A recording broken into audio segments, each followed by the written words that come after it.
Chapter 1478. Tug of War. More and more of the nets shoot down from above, each of them targeting Alice from a different angle. I can't move, she isn't able to defend herself in the slightest. Clever little slugs. You think if you stick a bunch of these to me, then I'll just fall asleep and you can drag me away. Don't be ridiculous. I lean back and swing my head in a wide arc, mandibles open wide. Snagging as many of the ropes between my jaws as I can, I loop them over and around my mandibles, hooking them tight. Then I pull. Come on, slugs. You think you're stronger than a tier 7 monster? Show me. As soon as all of my considerable bulk hauls back and tightens the lines, I can feel them give. They aren't trying to pull me in yet, happy to give me all the slack I want until I fall asleep and can't resist anymore. The ooze nets are still spreading over my carapace, trying to find an opening to spread their paralyzing toxins into my body. Good luck with that. Those openings exist, but they aren't so easy to find, particularly not with the armor I'm wearing. I rear back and loop the ropes over my mandibles again and again. The moment I feel them go tight, I lean back, digging my claws into the ground, and pull. Some of the ropes go slack, while others tighten further. Oh ho, some of you are willing to fight me on this, Excellent. The Krath have tormented me and my family for so long, I'm delighted they're willing to engage in some stress-relieving tug of war. Someone come and get Alice. I yell behind me. The healers are already scrambling towards me, along with soldiers, generals, mages, scouts, priests, humans, everyone, basically. Stay back, I roar. You'll be targeted by the nets. Someone come and get Alice, that's all I need. The Templars are fighting against the invisible enemies within the nave, protecting it from some sort of spiritual attack, which I suspect the Krath are not responsible for. If they could do that, they would have done it ages ago, surely. They may not be doing it themselves, but they know someone who can, or perhaps someone is putting their poisonous tentacles on the scale. I have to defend Alice, not just because I quite like her and don't want her to get killed on my account, but because she is actively fighting off an attack on me right now. I need all the help I can get. In the end, a single healer rushes forward, dodging nets and sliding beneath protective shields woven by the mages. She manages to grab Alice and start dragging her back while I cover the two of them with my body. The ropes pull tight as I back up, but they don't have nearly enough force to stop me. Slowly, inevitably, I walk back until Alice is safely in the hands of the reserves, then I move forward again. There is danger all across the platform, but so far, the Krath have only sent their nets my way. If they keep targeting me, that's fine, I can deal with that. This makes it easier for me to keep everyone else safe. In the distance, the gravity bomb flickers out of existence, having torn the tunnel to shreds and absorbed both of the mucus doom spheres. If anything else is going to come our way, it's going to be now. I keep my eyes open as my mind constructs whirl and churn, bending and twisting arcane energy into the complex shapes needed for my magic. These slugs still have no idea what I'm capable of. The ooze is still spreading out over my carapace, and they'll reach my joints soon. If they find a way in, that's going to be it. I need to work a little faster. Almost ready. As if sensing my pending counterattack, the slugs launch another of their own. From the darkness, jets of acid blast out. Not just one or two, but dozens, all converging on a single point.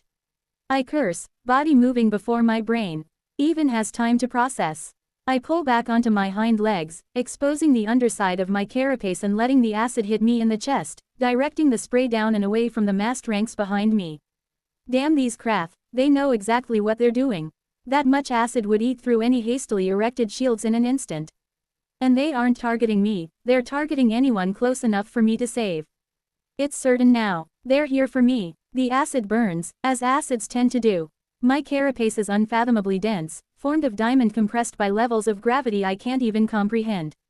It isn't easy to burn through, so I don't feel pain as the acid bubbles and hisses, turning the outer layer of my precious carapace to goop, but I don't exactly enjoy the feeling either.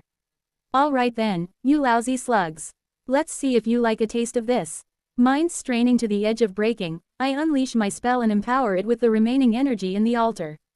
A gravity well, a field in which I can shift and mold the force of gravity to my own will. It's large, covering a broad section of the wall from which the acid and nets have been coming. The spell snaps into place, a purple well manifesting, pulsing darkly. I could try and crush the Krath into the wall, it's strong enough that it would work on some of them, I think. But they've seen that trick before. This time, something different. I manipulate the field to pull them away from the wall. The effect is immediate, and with wet sucking pops that I can hear from the platform, Krath are ripped from the wall. Yoinked into the air, they pass through the well and out the other side, flailing in the open space before they begin to arc down and fall toward the platform. I clack my mandibles in amusement. Come and say hello. Chapter 1479, Rain of Slugs. As the Krath reach the purified mana, they begin to sizzle and steam, just like my carapace is currently doing. Before they even touch the ground, each and every one of them plunges a hand onto their own flesh, puncturing some critical organ inside. They dissolve rapidly, to the extent that almost nothing survives to reach the platform. Lousy slugs. I was going to give them a good chomp. I deserve that. I've earned it. Try and burn these nets off me. I ask the ants still hesitantly waiting nearby. I know they want to help. They want to swarm and protect me, and part of me is tempted to let them, but I took the altar of self in my last evolution for exactly this reason. I'm strong enough, I can protect them. Can you withstand the heat, eldest? One of the mages demands. Don't be silly, I scoff. Fire away. Turns out having half a dozen flamethrowers leveled at you at the same time is a bit hotter than I thought it would be. Yeouch. Of course, I stoically maintain my facade. I'd rather cook a little bit than let these oozes knock me out, that's for sure. For safety, I trigger my healing gland, letting the regenerative fluid run through my body and heal the damage I've been taking. I also dedicate a set of my submins to seeking out and breaking down the invasive mana that is continually creeping into me. At the moment, it remains at safe levels, but it isn't a problem I can ignore. There are still Krath on the wall, battling to hold on against the well that is forcing them to fall away from safety. I can imagine them tucked into holes and cracks in the stone, desperately trying to maintain their grip. Gwayhehe. Unfortunately, Krath aren't the only thing on the wall. There is also an absolute nose load of mucus and slime. Thick clouds of the stuff now float overhead, pulled away from the wall and ready to fall onto the platform the moment I release the spell. That wouldn't be ideal, obviously. With regret, I reverse the gravity well and it instantly flips, now crushing against the wall. The hanging mucus zooms like it was shot out of a cannon, slapping into the wall with a sharp, wet slap that resounds through the air. I wince. Anyone under that is going to be very unhappy. The fire has proven to be fairly ineffective against the nets, but it's slowed them down at least. There's a few things I could do to deal with them myself, but, for the moment, my energy is better spent making sure the platform is safe. They might have been caught off guard by my gravity well trick, but the Krath won't give up with just that, I'm certain of it. My thoughts prove more accurate than I expected. I hadn't noticed the brewing storm overhead, since I'd been so focused on all the other shenanigans going on. A dense, roiling cloud of green and dark yellow, hissing and steaming as stray drops of slime are consumed within. What the heck is this now? Some of the slugs must have been posted higher up on the wall, above the area I covered with my well. When did they start working on this nasty thing? My mind's race. What can I do about this? Gravity bomb. I've been working on pumping out gravity mana at a constant pace, but I'm a little low right now. A bomb of decent strength will take time, probably too much time. Just as I'm hesitating, a mind bridge snaps into place, and a familiar voice rings in my mind. We will take care of the cloud. You focus on the mucus wave, Rathwin snaps. What a relief. Those mages have shown they know what they're doing. All I have to take care of is the mucus wave. Mucus wave. My eyes snap back to the tunnel only to see the oncoming tide of sludge. A bright and virulent orange, the slime fills the tunnel from bottom to top, thousands and thousands of tons of the stuff, moving much faster than slime should. Ah, heck, this again. Goodness knows what sort of infernal plumbing the Krath do to create these stupid waves, but I wouldn't want to be their tradesman. The moment I realize what's going on, I leap forward and position myself at the front of the platform, well in front of the other ants. The only thing in my arsenal that can deal with this is a gravity bomb, a big one, and it's not going to be ready fast enough for me to fire it safely.